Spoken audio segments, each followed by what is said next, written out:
Finally, I don't have to see you anymore. You've been living here without paying, but now it's time for you to go. We've put up with your freeloading for too long. Okay, I get it. I'll go.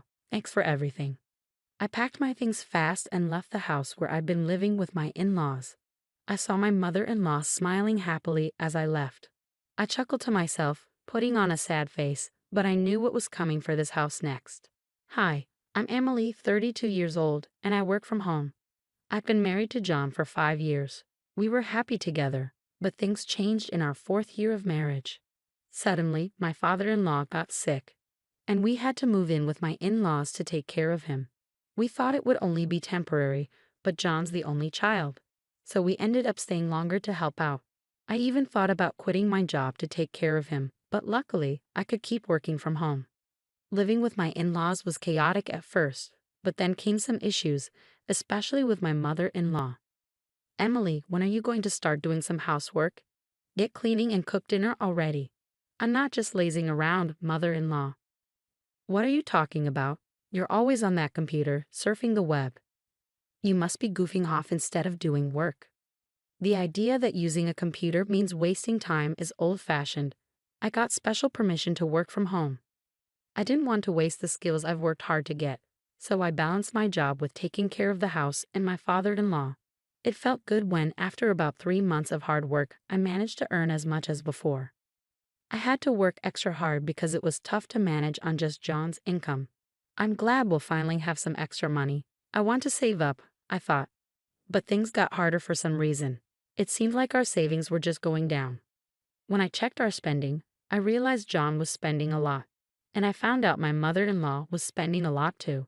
John has always liked to show off, often treating his coworkers to lunch. But lately, he's been using our credit card to throw big parties for them. Obviously, if you spend more than you earn, your savings will go down. As for my mother-in-law, she's picked up a bunch of expensive hobbies with her friends, spending money on classes and socializing without thinking twice. With both John and my mother-in-law piling chores and caregiving on me while spending recklessly, I reached my limit. I was covering all our expenses with my income and couldn't even think about saving money. It stressed me out, so I decided to talk to them. John, Mom, you've been spending a lot lately. We're going to run out of savings if we keep this up. Can you please cut back on spending? But they both pushed back strongly. You think I want my coworkers to see me as cheap? I have to treat them sometimes. It's okay to not always be the one treating, and they won't think you're cheap if you're not always throwing parties. I have to be considerate at work too, you know.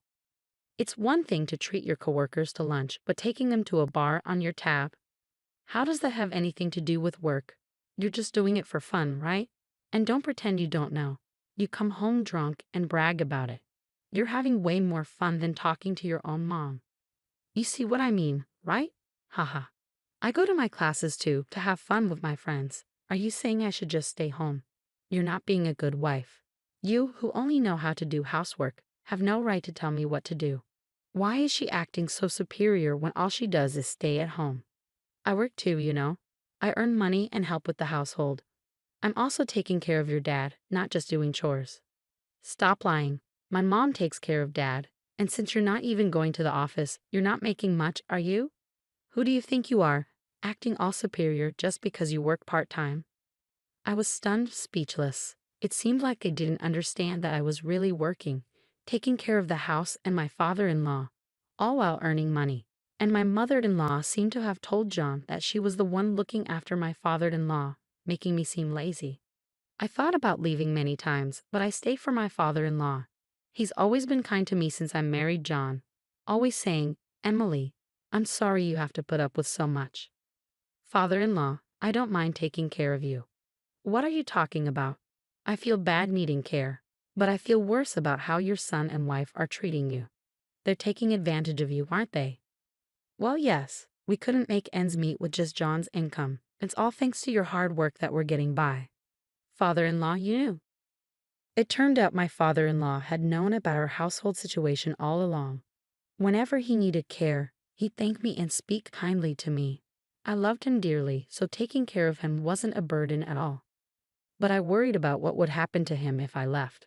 So I decided to look after him diligently until he passed away, which happened about a year later.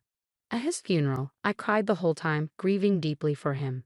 But my mother-in-law, without shedding a tear, coldly asked me why I was crying so much. It was clear she wasn't grieving like I was. So I replied, "My father-in-law has passed away. Of course I'm sad.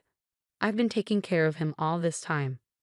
Upon hearing my reply, my mother-in-law exploded with anger, as if I didn't take care of my husband at all. But the truth was, she hardly took care of him. Instead, she took advantage of me, avoiding both housework and caregiving by claiming she was too busy with her hobbies. Yet she always managed to find time to go out. She played the victim, pretending to cry in front of relatives. From the outside, it looked like I was the bad daughter-in-law. People would say, "Stop being so hard on your mother-in-law." Some even took her side and blamed me. All the funeral arrangements, a lawyer talked about the inheritance. "I'd like to discuss the will regarding the inheritance after your father-in-law's passing. It states that the family home and land will be given to his son John, while the remaining assets will be split equally between his wife and daughter-in-law, Emily." What? Why would Emily get a share? I'm his wife. Shouldn't everything else be mine if John gets the house and land?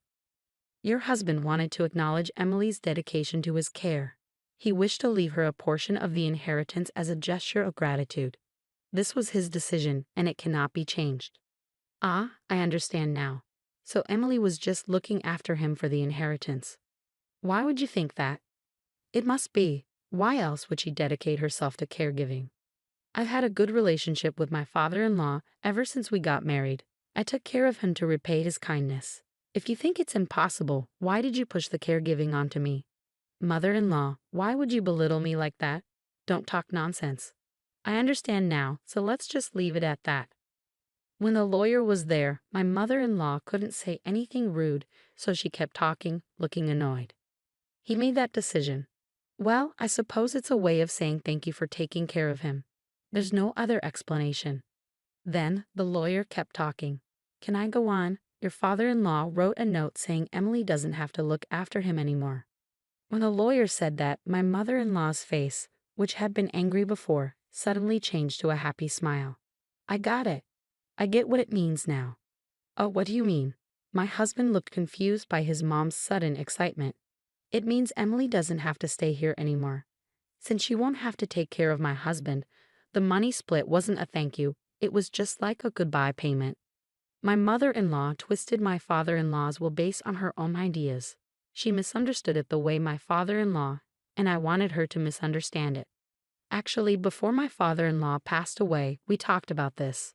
He wanted me to be free from this house after he died. He planned to trick my husband and mother-in-law with the will, so I could leave without any fuss. Just as my father-in-law planned, my mother-in-law, totally fooled, is trying to get rid of me.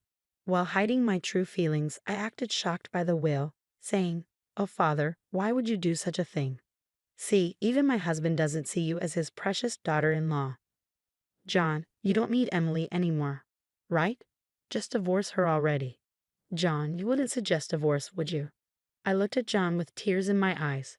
After a long pause, he finally said, "Yeah, it seems like the best choice. I've got the family property and Mom got the money. I won't have to worry about taking care of anyone in the future, and I won't have any issues with Emily." What? I understand. That's how it is. I'm sorry, but could you please leave? Okay, I guess I don't belong here anymore. Feeling just as hurt, I took a paper from my drawer and handed it to my husband. It was something I had picked up during a past argument, the divorce papers. Without hesitation, he signed them. Finally, I don't have to deal with you, a freeloader who doesn't contribute. Leave. Consider yourself lucky I tolerated you for this long. I understand. I'll go now. Thank you for everything up until now. By the way, since the lawyer's here, I'd like to talk about. It's fine if there's no need for property division, right? I've already received enough from my father-in-law's inheritance. And you know what, Emily? I've managed to support myself just fine. It would be greedy of me to ask for more. Well, you have a point. Okay, that settles it. Please leave this house as soon as you can. I hurriedly packed my things and left the home where I had lived. My mother-in-law watched me go with a gleeful expression, unaware of what was to come in that house. After leaving my in-laws' house, I wasted no time in submitting the divorce papers to City Hall. When I arrived at the apartment I had rented